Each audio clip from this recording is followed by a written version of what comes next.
অপেক্ষা করো, এরকম সমাজ আসবে, চুরি ডাকাতি জেনা ব্যভিচার হত্যা ধর্ষণ ক্ষুধা দারিদ্র কিচ্ছু থাকবে না, একটি সুন্দর সোনার সমাজ তৈরি হয়ে যাবে। আল্লামা দিলওয়ার হোসেন সাঈদীকে আজকের এই মুহূর্তে আমার বড়ই মনে পড়ছে। এই ফুলের বাগানটা তিনি যদি মন ভরে দেখতেন, আল্লাহ তাআলার শুকরিয়ায় তার মন আরো বিনয়ী হয়ে উঠত। 2 বার জেলে তার সাথে আমার মোলাকাত এবং একসাথে বসবাসের সুযোগ হয়েছে।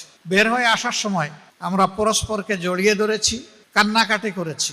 এই কান্নাকাটি এই কারণে ছিল না যে তিনি মৃত্যুর হাত থেকে বাঁচতে চান, বরঞ্চ আফসোসের জায়গা থেকে যে তিনি কি আরেকটি বার গিয়ে বাংলাদেশের মানুষকে কোরআনের একটি আয়াতও শোনাতে পারবেন। রাসূল করিম সাল্লাল্লাহু আলাইহি ওয়াসাল্লাম মুসলমান মানুষ যখন ইসলাম কবুল করতে লাগলো, তাদেরকে ইসলাম গ্রহণের আহ্বান জানিয়ে তাদেরকে যে কথাটা তিনি বলতেন সেটা ছিল, ইয়া আইয়ুহান নাস কুলু লা ইলাহা ইল্লাল্লাহ তুফলিহু। এটা হলো রাসূলের কথা। তিনি 2 বারই বলেছেন, আমি দোয়া চাই দুটো।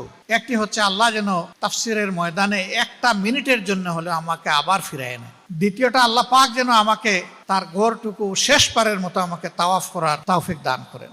বান্দার সকল আশা দুনিয়ায় পূরণ হয় না।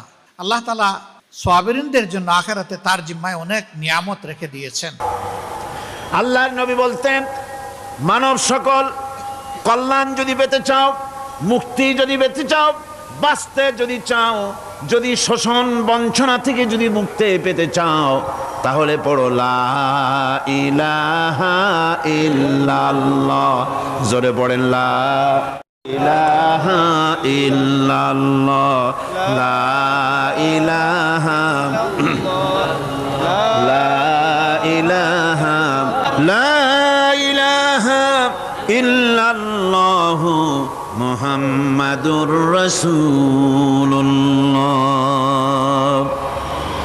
এই কালেমা পড়ো, এই কালেমা ঘোষণা দাও, এটার অনুসরণ করো, নাজাত পাবে।